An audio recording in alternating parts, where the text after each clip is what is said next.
Udah. Diam dulu nah.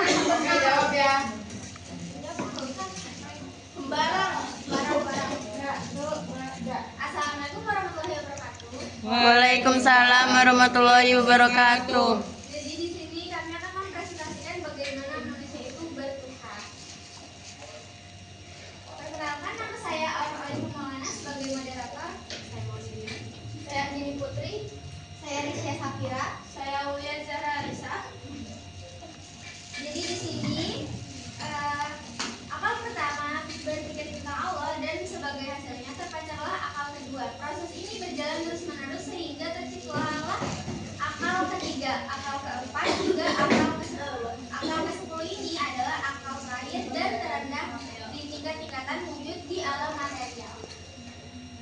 Tujuan Al-Farabi mengemukakan teori emanasi tersebut untuk menegaskan kemahasaan Tuhan, karena yang esa tidak mungkin berhubungan dengan yang tidak esa atau yang banyak. Andai kata alam diciptakan secara langsung mengakibatkan Tuhan berhubungan dengan alam yang tidak sempurna, dan ini menandai keesaan. Selanjutnya, kemudian bagaimana Tuhan direpresentasikan dalam perspektif filosofis. Argumen ketiga tentang Tuhan adalah argumen teleologis atau dalil inayah. Argumen ini didasari oleh pengamatan atas keteraturan dan keterpaduan alam semesta. Berdasarkan pengamatan tersebut, ditarik kesimpulan bahwa alam ini pasti karya seorang perancang hebat. Menurut Ibnu Rushd, sebagai tokoh pemikiran ini, penyelidikan terhadap alam semesta tidak bisa berjalan sendiri tanpa mengikuti metode penyelidikan yang digariskan Al-Quran. Ibnu Rushd memperkuat tesisnya di atas dengan mengutip beberapa ayat Al-Quran. Menurutnya, ayat Al-Quran yang berbicara tentang keberadaan Allah ada 3 macam. Yang pertama, ayat yang mengandung bukti dan rahmat Tuhan.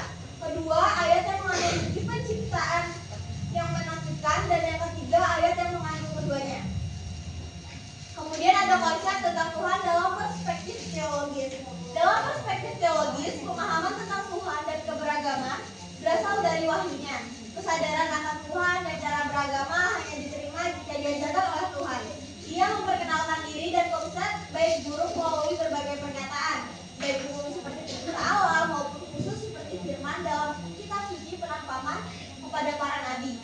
Pernyataan Tuhan menjadi dasar keimanan umat dalam agama Yahudi. Tuhan memanggil Nabi Nuh dan Abraham untuk membentuk bangsa yang beriman. Dalam Islam, wahyu diturunkan kepada Nabi Muhammad untuk mengajarkan monoteisme dan membimbing umat dalam beribadah kepada Tuhan yang Maha Esa. Inisiatif dari Tuhan yang sangat penting agar manusia dapat beriman dan beragama. Baik, selanjutnya ada membangun argumen tentang cara manusia dan mengimani Tuhan. Satu, dapat disimpulkan bahwa pengetahuan tentang Tuhan baik buruk dan cara beragama dalam perspektif teologis tidak terjadi atas prakarsa manusia, tetapi terjadi atas dasar wahyu dari atas. Tanpa inisiatif Tuhan melalui wahyunya, manusia tidak mampu menjadi makhluk yang bertuhan dan beribadah kepadanya. Selanjutnya ada mengingatkan Tuhan adalah zat yang maha transenden dan goib. Maka manusia tidak mungkin sepenuhnya dapat mengekspresi hakikatnya. Manusia hanya mampu merespon dan mempreksi tajalliyat Tuhan. Tajalliyat Tuhan. Tuhan adalah manifestasi Tuhan di alam semesta yang merupakan bentuk pengikat pembatasan dan transmutasi yang dilakukan Tuhan agar manusia dapat menangkap sinyal dan gelombang ketuhanan. Dengan demikian, keyakinan adalah persepsi kognitif manusia terhadap penampakan tajalliyat darinya. Dengan kata lain, meyakini atau mempercayai Tuhan artinya mengikat akan pembatasan terhadap wujud mutlak Tuhan yang goib dan transenden dan yang dilakukan oleh subjek manusia melalui kreasi akalnya menjadi sebuah ide, gagasan, dan konsep tentang Tuhan. Berbicara tentang keimanan, maka ia memiliki 2 aspek, yaitu keyakinan dan indikator praktis. Apabila mengacu pada penjelasan di atas, keyakinan dapat dimaknai sebagai pembenaran terhadap suatu konsep. Dalam hal ini, konsep tentang Tuhan sehingga ia menjadi aturan dalam hati yang menunjukkan hukum sebab akibat identitas diri dan memengaruhi penilaian terhadap segala sesuatu serta dijalankan dengan kepenuhan dengan penuh komitmen. Adapun indikator praktis keimanan dapat ditenggarai dari sikap dan perilaku yang dilakukan manusia. Orang yang memiliki keimanan kepada Allah harus membuktikan dengan amal saleh yang menjadi indikator praktis tentang iman tersebut.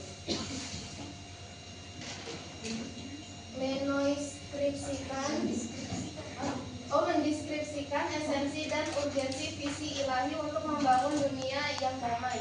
Manusia dapat membangun kehidupan yang damai, aman, penuh kasih, dan sejahtera, maka dibutuhkan pemaknaan tentang kesejatian hidup dan kehidupan yang lebih holistik, komprehensif, dan empatik. Dalam subpokok pembahasan kali ini, kita akan membahas cara manusia dalam membangun relasi yang harmonis dan Tuhan sehingga manusia dapat menggapai visi ilahi dalam membangun kehidupannya. Manusia memiliki kesiapan untuk berbakti kepada Tuhan karena dalam dirinya ditiupkan salah satu tajalil Tuhan yang yaitu roh.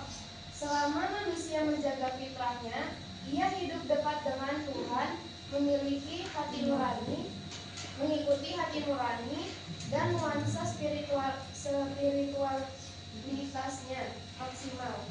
Namun, godaan materi syajarah al-khuldi membuat manusia kehilangan nuansa spiritual sehingga menjauh dari koridor ilahi. Mendeskripsikan esensi dan urgensi visi ilahi membangun dunia yang damai dalam perspektif tasawuf, ketuhanan manusia berarti semakin jauh dari Tuhan sehingga hidup di dunia penuh problematika. Hal ini menunjukkan manusia menyimpan kontradiksi sebagai makhluk spiritual yang cenderung pada kebaikan dan kebenaran, sekaligus terdorong dalam nafsu jasmania. Dalam khazanah Islam dikenal 3 tipologi jiwa. 1. An-nafs al-amarah bisu jiwa, dalam kurung jiwa yang suka berbuat keburukan, 2. An-nafs al-lawamah, dalam kurung jiwa yang suka mencela diri, 3.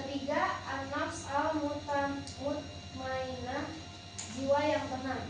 Dalam perspektif Sten, dalam kebaikan manusia harus membangun relasi harmonis dengan Tuhan, tidak hanya mengejar kepentingan duniawi. Spiritualitas diperlukan agar manusia merasakan kehadiran Tuhan dalam setiap gerak dan sikapnya. Kesimpulannya, pada akhirnya kesimpulan dari filosofis dan teologis pandang ini manusia adalah makhluk yang bertuhan, baik karena akal sehat, ilmu kita adanya keberadaan yang lebih tinggi, maupun karena hati dan jiwa manusia merindukan relasi dengan Sang Pencipta. Sekian dari presentasi kelompok kami. Apabila salah kata, mohon dimaafkan. Wassalamualaikum warahmatullahi wabarakatuh. Waalaikumsalam.